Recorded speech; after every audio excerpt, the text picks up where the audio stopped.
Hello there. Welcome back to another episode of Something's Gotta Give. And it's your girl, the one and only Mary B. And today I'm going to be talking about the creation of the narcissist and the empath. And why I feel called to this subject is because I've had an experience being in a relationship with a narcissist, and when I understood that both the narcissist and the empath come from the same beginning, they just took two different pathways throughout life. It was inevitable that an empath is going to be intertwined with a narcissist because you are the exact mirror of one another. And opposites attract, really, in the deepest way. And for me, when I learned psychologically, factually, scientifically why something is happening, why something occurred, it helps with the healing. I really like to know why. I have to have answers. I'm somebody who's very emotionally intelligent, and sometimes emotionally intelligent people can have a harder time healing because we always know and understand, but we have to integrate the knowledge with the part of feeling, which is also something that I'm going to be discussing in this episode. So, the narcissist and the empath are created in your childhood, and they both are responding to the trauma that is occurring in their life. Trauma has three components. So, trauma is a distressing event that causes change in a person that is undesirable or to their detriment. So, the three things is a distressing event that is causing change, and that change is undesirable or it's to the detriment of themselves. I also want to give a shout out to the person that pulled me into making this content. There's a professor, I think he actually teaches at a university, but he's gone pretty viral on TikTok. His name is Roman Zanoni, and I thought he just did a profound job explaining this dynamic, and this is where I'm kind of getting that information from.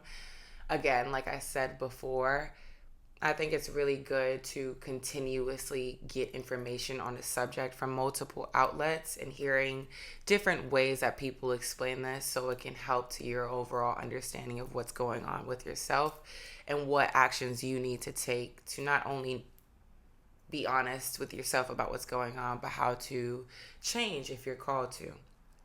Anyways, so the empath and the narcissist both have the same beginning, which is your childhood trauma. Now, there is a state line of balance that is ideal for a child to grow up in.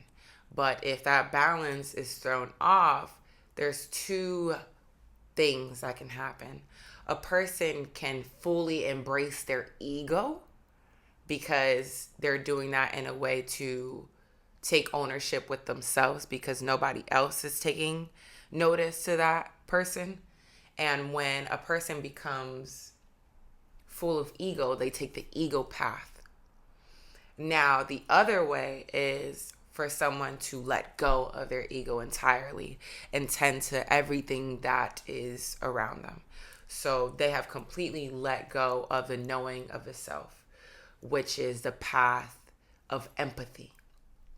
The person who travels the route of the ego, that ego path eventually graduates to narcissistic personality disorder. Now, a narcissist has a mental disorder due to their childhood trauma because in their childhood, they learned that they had to tend to their ego more than a child who grew up in a balanced environment. A narcissist is someone who uses manipulative techniques to get you to invest in them emotionally. They don't have the ability to tap in to anything outside of themselves emotionally. Most of the time, they can't even tap into themselves emotionally, depending on how far they've climbed into their narcissistic ways.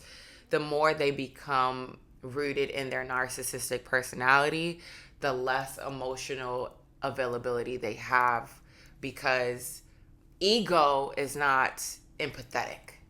Ego is all about self. Ego does not engulf emotional intelligence whatsoever.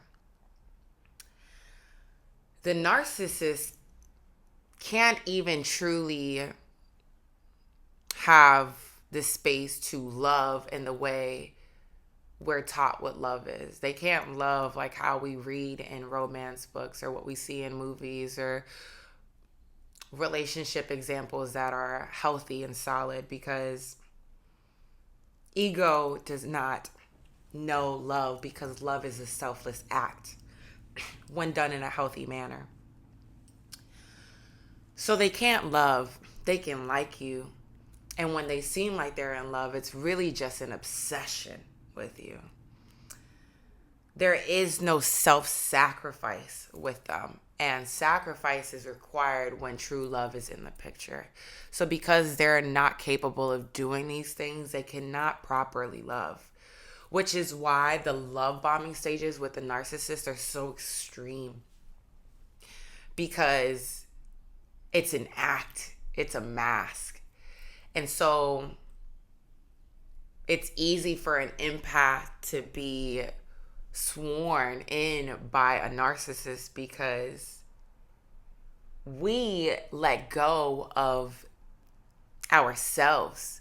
So when we're getting bombed with love, it's like a high.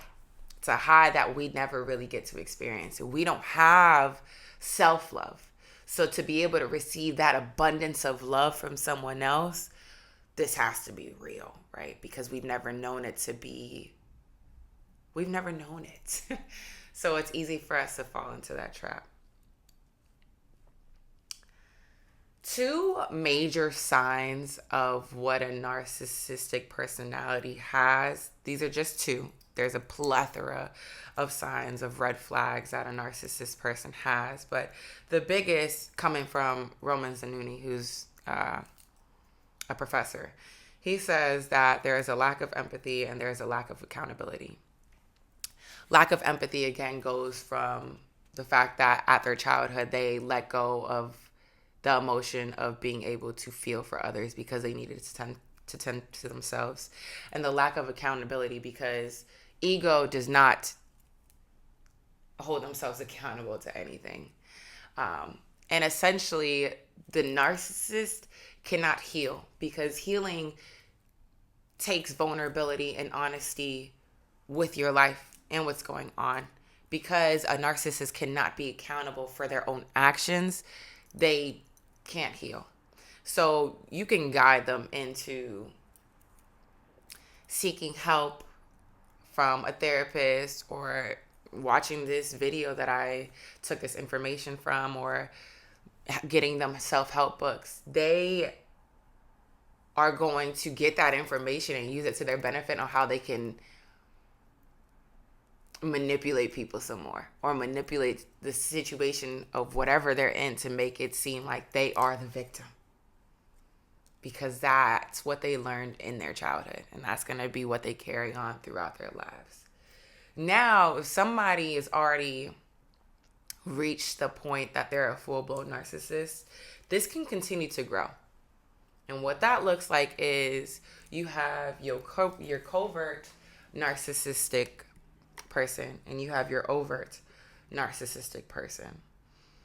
So to follow this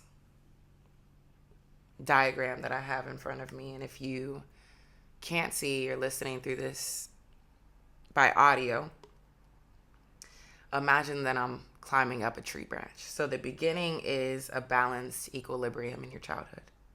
You didn't have the opportunity to grow up in a balanced home, so you chose the path of ego to protect your inner child. You never got out of that, so then you became a narcissist. Now that narcissistic personality disorder is going to grow into two different ways. That can either be covert, and a covert narcissist is someone who hides that they are a narcissist. So on the surface, they mask. So they may seem like they care about their community. They may seem like they're a good parent, that they may be a great lover, that they tend to other people a lot. But once you really get to know them, you know that they're doing that for the identity of themselves. So they want to look a certain way. They want to look good. So all of these acts that they're doing are for the betterment of themselves. They wouldn't be doing these things if it had no direct benefit for themselves. If they were not going to gain anything from it, they wouldn't be involved in it. Or they're going to be overt. The overt narcissist doesn't even care about how they appear. They're just going to do what they do, and they're going to do it loudly and proudly. And they want you to know, in fact, that they're full of themselves, that they're very ego-filled, because they could care less about how other people see them. They just know that they want to be seen, and they want to be heard, and they're going to do it unapologetically. The extremes of the covert is a psychopath. A psychopath is someone who goes on to commit crimes. They can often go to the extreme of being a murderer, a serial killer, etc., because they can do these acts because they have zero empathy inside of them, and they are so detached from emotion that they can be criminals. They can do the extremes of life. And the extreme of an overt is a sociopath. And a sociopath looks like, gang leaders, CEOs, presidents, country leaders. Like Adolf Hitler was a sociopath. The sociopath and the psychopath are very similar to each other, just one is more hidden than the other. So serial killers hide that they're killing. Like take Dexter for an example. Like, he hides the fact that he's killing all of these people because he's hiding the fact that he has an extreme narcissistic personality disorder. Versus Adolf Hitler did not care that everybody knew what was going on at one point in time in his country. He was proud. There was no shame in his belief of his ruling, everything that he stood for during his ruling. Now, let's take a path down the creation of an empath. So if the child did not have a balanced experience, they're going to let go of the ego and embrace empathy to the extreme. They're going to tend to everything around them, because if they do not, they're not going to feel safe any way, shape, or form. They're going to choose the path where they lose the self, right?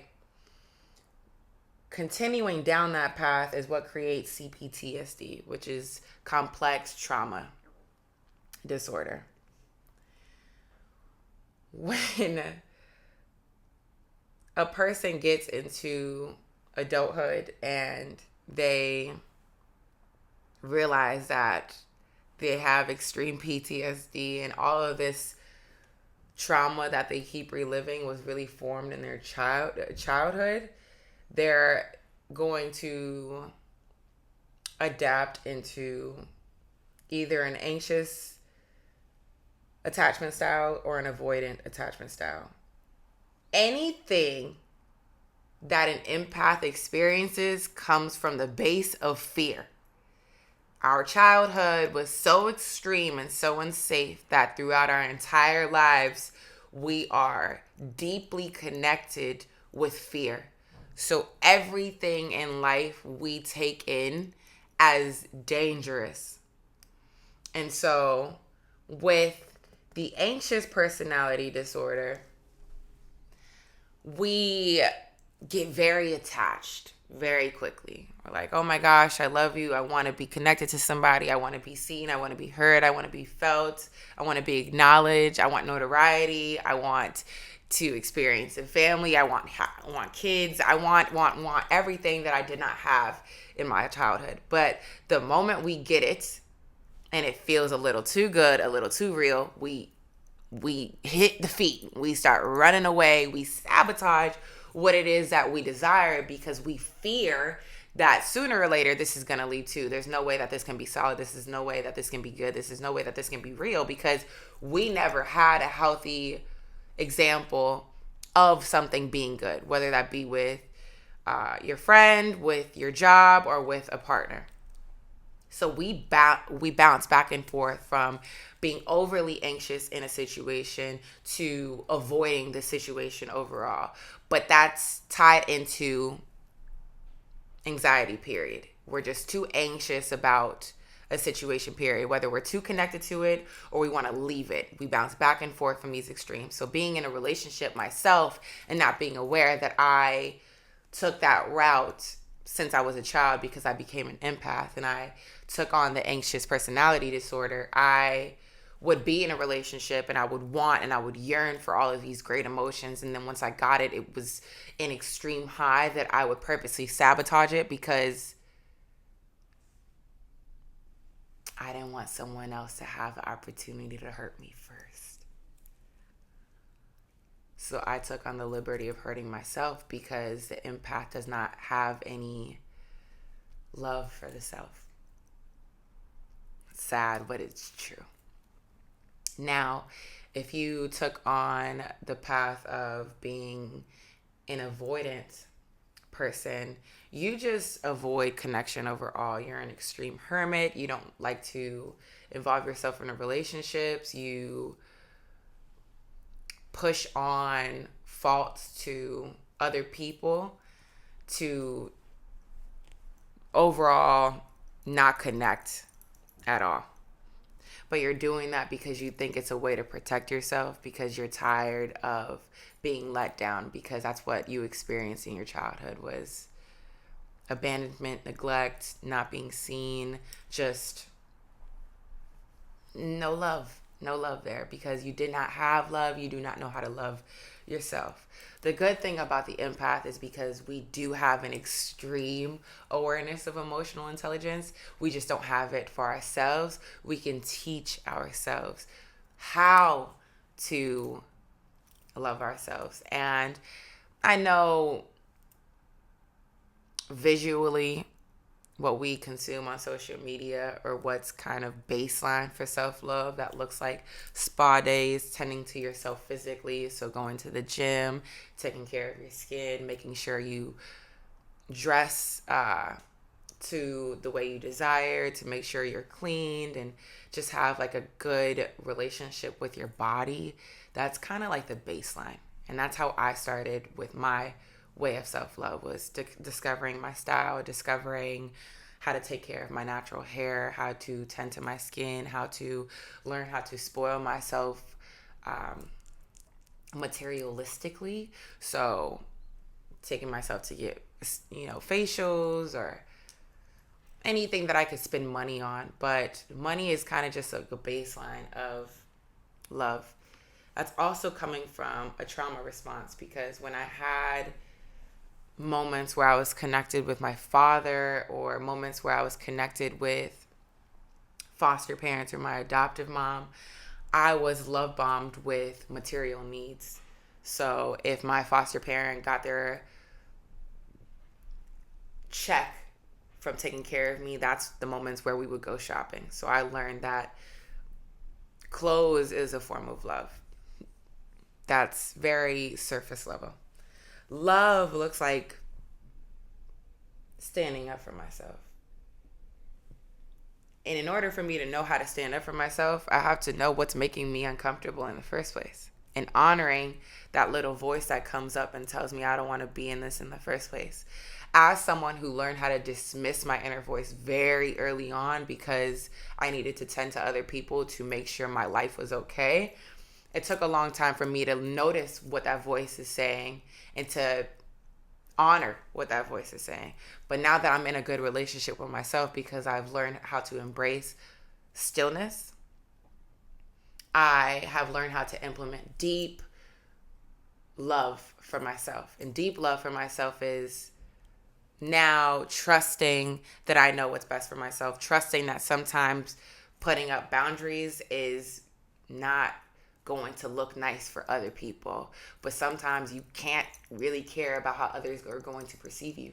You cannot care about how others perceive you when you are doing something that is ultimately the best thing for yourself. So boundaries are key with forming a relationship with yourself and taking the time to even discover who you are in the first place, because we lose our identities as empaths as a child. So discovering hobbies that you may like, which means you have to be open to trying a plethora of things. You have to be open to trying dancing, knitting, writing, reading, hiking. I still am open to trying new things because I might find something I like that's new, and I'm open to doing that because I want to deepen the bond that I have within myself. When you deepen the bond you have with yourself is how you become a balanced human being. That's how you become healed. It doesn't mean that it erases the past. It means that you bring yourself to the present. You realize why a situation is making you respond imbalanced, and 9 times out of 10 it's because of a thing that you establish within your inner child. You tend to your inner child, you bring that inner child to the future. You tell her, hey, the year is not 1997, the year is 2025. The situation no longer looks like how it did back then, it looks like this now. I have control. We are not a child. We do not have control. This is how I'm going to choose to respond. You can trust in me that we are going to be able to handle the situation and not have the repercussions of what we had as a child. And if things don't turn out to be the greatest, it doesn't mean that life is over. It's never going to wreak havoc again because I trust myself now that I know it can never get that bad again. So I just found this diagram and this information to be really helpful because, again, how I started this podcast was saying that an empath is going to be drawn to a narcissist. And if you're not aware of the mirror of one another, you're going to continuously be involved in romantic endeavors with someone who is the complete opposite of you. And you're going to be drawn to the love bombing, but you're going to also be drawn to the abuse and everything that comes with dealing with the opposite of you. And you're being called to this dynamic because you're given an opportunity to learn how to love yourself, so you're not so addicted to the pain that's going to come from someone else. I hope this information was helpful. And again, I encourage you to visit Rowan Zanuni's TikTok page, or just do research on the creation of the empath and the narcissist. And there's never enough information for you to learn on a subject. If you think you know everything, you know nothing at all. Always be open to new. You never know. You never know how that can help you in your evolution in this world. On that note, as always, thank you for listening. Thank you for holding space. Thank you for growing with me. I send you love, light, and encouragement to face what it is that you need to face, and the strength that you can get through it, no matter how difficult it may seem. Just as the good days come and go, so does the bad days. I look forward to speaking with y'all next week, okay? Have a great one. You got this. Till then, bye-bye.